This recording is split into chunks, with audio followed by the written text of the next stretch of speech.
What's a tool? We all should update our vocabulary on a daily basis. ज़्यादातर देखा गया है कि लोग एक समय के बाद अपनी vocabularies अपडेट करना छोड़ देते हैं, which hinders their growth. In this video, I have brought some advanced vocabulary which will make you sound more posh, and it will also show the evolution of language. Hello, this is Monica Rai. I am an English trainer and top writer on Quora. I welcome you all to English Seekho. So without any further delay, let's get into the video. The first word is bamboozled. Bamboozled means to cheat or fool someone. For instance, Nirav Modi has bamboozled many investors. The next example is he was bamboozled into telling them her bank details. The next word is pristine. Pristine means clean, fresh, spotless. Like बिल्कुल सफ़ेद shirt, a pristine white shirt. The TV is in pristine condition means एकदम नई condition में है TV. The car seem to be in a pristine condition means car एकदम नई condition में है. The next word is colossal. Colossal means extremely large, great and gigantic. It means something very large, विशालकाय. It was a colossal waste of money. बहुत ज़्यादा waste of money था. His business has been a colossal failure और mistake. उसका business एक बहुत बड़ी mistake था या बहुत बड़ा failure था. The next word is rampant. Rampant something out of control जब हो जाता है, that is rampant. अनियंत्रित, wild, out of control. Sometimes children go rampant. Rumors were rampant in the town, मतलब rumors out of control थे शहर में. The next word is replica. Replica is an exact copy, हूबहू. Replica जब आप बहुत ज़्यादा किसी से क्लोजली कोई चीज़ रिजम्बल करती है, जैसे उसका चेहरा उसकी मदर से बहुत मिलता है, तो she resembles her mother, you can use here replica also. She is the replica of her mom. Next word is pensive. Pensive में जब आप गहरी सोच में होते हो, you are in deep thought. For instance, I saw her pensive today. मैंने आज उसे गहरी सोच में देखा. She looked pensive while giving the speech. वह बहुत गहरी सोच में दिखी स्पीच देते समय. नेक्स्ट वर्ड है रेस्पीट. रेस्पीट की प्रोनाउंसिएशन अमेरिकन इंग्लिश में रेस्पीट है, and in British pronunciation you will pronounce it as respite. So take your pick. It means a short period of relief from something difficult or unpleasant. जब आप मान लो परीक्षा के समय बहुत मेहनत कर रहे हो, तो you want to go for an occasional walk to give yourself a respite from the intensity. आप थोड़ा बहुत टहलने के लिए जाना चाहते हो, you want to take some break from the studies. The director gave a short respite to the actress. Our trip to Kashmir was a respite from our routine work. So you can use whenever you are tired and working continuously, everybody want to respite from work. The next word is dubious. Dubious means hesitating or doubting something. जब आपके दिमाग में कुछ संदेह हो, their claims were dubious. उनके claims जो हैं वो थोड़े संदेहास्पद हैं. I was always a bit dubious about his activities. मुझे हमेशा उसकी activities को लेकर संदेह था, doubt में था मैं. I am dubious about the decision. I am not confirmed about my decision. I am not sure about my decision. I am dubious about my decision. The next word is maverick. Maverick means open-minded, unorthodox person. जो रूढ़िवादी type का आदमी ना हो, बहुत खुले विचारों का आदमी हो, that person is known as maverick. He is a maverick in the online world. He made a maverick decision. उसने बहुत ही bold decision लिया. Next word is uppish. Uppish means बहुत डिंग हाँकने वाला, proudly, arrogantly, self assertive person. Don't get uppish with me. You are too uppish to me. He was always proud and uppish. वो हमेशा ही प्राउड और बहुत डिंग हाँकने वाला व्यक्ति था. नेक्स्ट वर्ड है एपेटाइट. एपेटाइट मीन्स भूख, hunger. Her appetite is low, उसकी भूख कम है. Appetite is a person desire to eat food. किसी भी आदमी को खाने की इच्छा को हम एपेटाइट करते हैं. अगर मैं कहूँगी I have a big appetite, it means I eat a lot. Next word है nerve racking. Nerve racking is a stressful and trying period causing stress or anxiety. It was a nerve-wracking day for me. My driving test was a nerve-wracking ordeal. It was a nerve-wracking experience. जब भी बहुत stressful experience हो, you can say that it was a nerve-wracking experience. Next word is haggle. Haggle जब आपकी किसी से argument होती है तो it is called haggling. To argue when you are trying to agree about the price और something, किसी price वगैरह पर जब हम आर्ग्यूमेंट करते हैं, that is haggling. They were haggling over the price of the statue. वो लोग स्टैचू की प्राइस पर बहस कर रहे थे. We should never haggle with the street vendor. हमें स्ट्रीट वेंडर्स के साथ कभी भी बहस नहीं करनी चाहिए. The next word is anguish. Anguish means extreme suffering, grief or pain. बहुत ज़्यादा मानसिक पेन, मानसिक तनाव, that is anguish. He experienced the anguish of divorce after 15 years of marriage. ये mental तनाव होता है. They was in anguish as the fire spread the house. वो लोग तनाव में अपने घर को देख रहे थे जब आग पूरे घर में फैल गई थी. The next word is splendid. Splendid means brilliant, excellent. A splendid sun means brilliant sun. Splendid place, बहुत शानदार जगह थी. The splendid person, procession, anything which is शानदार, which is excellent, brilliant, that is splendid. I had a splendid vacation in Goa. I have done a splendid job. So next word is myriad. Myriad means many, a lot, countless, large in number. We faced myriad problems during the lockdown. हमने बहुत सारी problems lockdown में face की. I have myriad ideas to solve your problem. मेरे पास बहुत सारे ideas हैं तुम्हारी प्रॉब्लम सॉल्व करने के लिए. Next word is magnanimous. Magnanimous means बहुत काइंड, उदार, generous and forgiving person, specially towards a rival और लेस पावरफुल पर्सन. अपने से कमज़ोर लोगों के लिए भी जब आपके मन में दया की भावना हो, that is magnanimous. If you are magnanimous, you behave kindly and generously towards someone. For instance, his magnanimous behavior made him popular. She is known for her magnanimous behavior.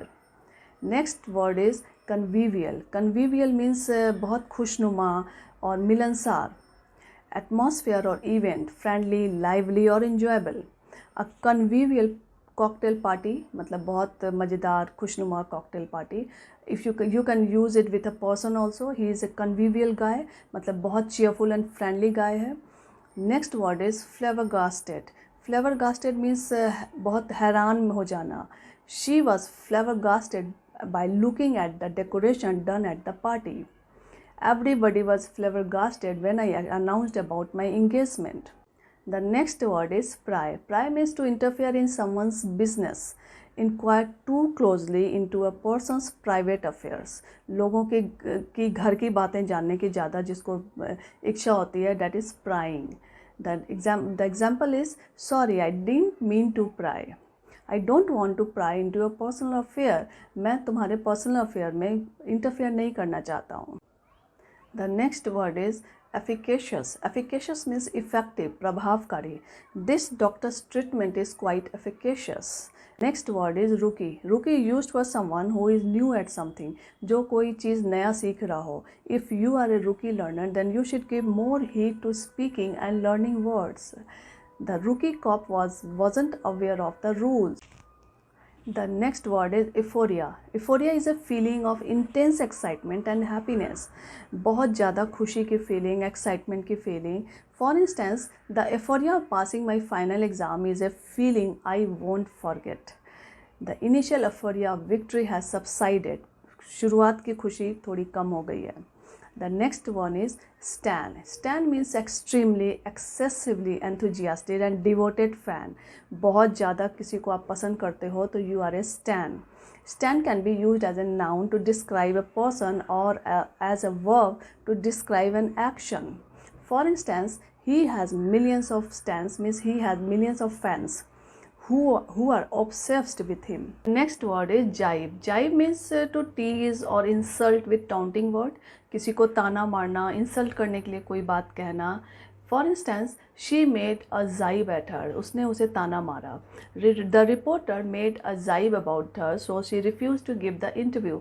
उसने इंटरव्यू देने से मना कर दिया क्योंकि रिपोर्टर ने उसे कुछ कमेंट, इंसल्टिंग कमेंट पास किया था. The next word is thick skinned. Thick skin का मतलब है इनसेंसिटिव पर्सन के लिए हम लोग ये वर्ड यूज़ करते हैं, जो मोटी चमड़ी का होता है, जिस पर कोई जल्दी प्रभाव नहीं पड़ता है। I think you have to be a pretty thick skin to be an MP। तुमको MP बनने के लिए थोड़ी मोटी चमड़ी का होना पड़ेगा, क्योंकि बहुत सारी बातें सुननी पड़ती है। The next example is he is a thick skin guy, nothing affects him, उस पर कोई असर नहीं पड़ता, वो मोटी चमड़ी का है।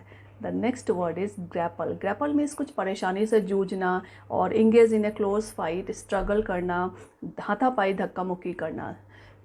Let's see with the example, wrestlers is grappled in the ring. Wrestlers ने रिंग में धक्का मुक्की की। We all were grappling with lots of problem during the lockdown. हम लोग लॉकडाउन में बहुत सारी प्रॉब्लम से जूझ रहे थे। The next word is thunderstruck. Thunderstruck means extremely surprise, astonished, shocking, when you are very shocked. Let's see the examples. They all were thunderstruck by this news. इस news से वो सभी shocked हो गए। He looked thunderstruck to see me suddenly. वो मुझे देखकर astonished हो गया, thunderstruck हो गया। The next word is utmost. Utmost means extremely, in the highest degree, बहुत ज़्यादा। जैसे I love my YouTube family to the utmost. मैं अपने यूट्यूब फैमिली को बहुत ज़्यादा लव करती हूँ, रिस्पेक्ट करती हूँ। You can use utmost to do emphasize the importance और सीरियसनेस ऑफ समथिंग। किसी चीज़ की सीरियसनेस और किसी चीज़ पर जोर डालने के लिए आप अटमोस्ट वर्ड यूज़ कर सकते हैं। He had to push himself to the utmost to finish the project in time. उसने अपने आप को बहुत पुश किया प्रोजेक्ट सही टाइम पर हैंड ओवर करने के लिए। माई YouTube family is utmost important for me. The next word is verb. Verb means spirit और एंथुजियाज्म, बहुत खुश होकर कुछ करना। For instance, Lata Mangeshkar sings with supreme verb and flexibility. She danced with endless verb and vitality. वो बहुत जोश के साथ बहुत खुश होकर डांस की। The next word is snip. Snip means to cut off with scissors, कैंची से कुछ काटना। He is snipping a few dead head of the roses. वो रोजेस के कुछ डेड लीव्स वगैरह काट रहा है। If you say something is snip, it means it is good buy. अगर आप किसी चीज़ को कहते हैं कि ये it's a snip, it means ये बहुत अच्छी डील है, बहुत अच्छा कम पैसे में आपने ख़रीदा है। It means that it has very great value as well. For instance, this necklace is a snip at a price of 50,000। The next word is lambast. Lambast means बहुत गुस्सा दिखाना, to show anger severely. He lambasted him for not following the rule. उसे डांट पड़ी rule नहीं follow करने के लिए कारण। The next word is glutton. Glutton में जो बहुत खाता है, पेटू टाइप का इंसान को हम ग्लटन करते हैं। An excessive eater. I use a meal chart to avoid the temptation of gluttony. मैं मील चार्ट यूज़ करती हूँ टेम्पटेशन, खाने की चाह को कम करने के लिए। She calls me a glutton. वो मुझे पेटू बुलाता है। The next word is Nash. इसके प्रोनाउंसिएशन पर ध्यान दीजिएगा, इसमें जी साइलेंट है। नैश। नैश जब हम बहुत गुस्से में या ठंड में दांत किटकिटाते हैं, that is a sign of gnashing. For instance, the monster roared and gnashed his teeth. The next example is the news caused gnashing of teeth. इस न्यूज़ से सबके गुस्से से सबने दांत पीस लिए। The next example is teetotaler. Teetotaler is a person who never drinks. तो जो लोग शराब को हाथ भी नहीं लगाते, they are called teetotaler. Word is ephemeral. Ephemeral means कोई भी चीज़ जब बहुत कम समय के लिए होती है, दैट इज़ अफेमरल, जिसका लाइफ स्पैन भी कम होता है। अगर आप कहीं गोवा गए हो मान लो, और आप बहुत कम देर के लिए रुके हो गोवा में, तो आप कहोगे कि it was my ephemeral trip to Goa. अगर आपको फीवर बहुत कम देर के लिए आया है, तो आप कहोगे it was an ephemeral fever. जैसे बटरफ्लाइज की लाइफ स्पैन बहुत कम होती है, तो life span of butterflies is ephemeral. So anything which is for short time is ephemeral. Life is ephemeral. अगर हैप्पीनेस बहुत कम देर के लिए है, तो आप कहोगे कि this happiness was ephemeral. Next word is nomophobia. Nomophobia is a fear or worry at the idea of being without your phone or unable to use it. जब आपका फ़ोन आपके पास नहीं होता है, you get restless. That is called nomophobia. Many of us are having this phobia. The next word is bottle episode. Bottle episode is an episode of a TV series that is confined to one setting and isn't expensive to produce. बहुत छोटा episodes बनाते हैं, बहुत कम खर्चे में बनाते हैं. That is called bottle episode. Such episodes requires only one set, one scene, a few members only in the team. With this we have come to an end of this video. आशा करती हूँ कि आपको ये words use करने में आसानी होगी। All the words are very nice and I use it frequently in my conversation. अगर आपको ये वीडियो पसंद आई है, please do like, share and subscribe. This is Monika Rai signing off for now.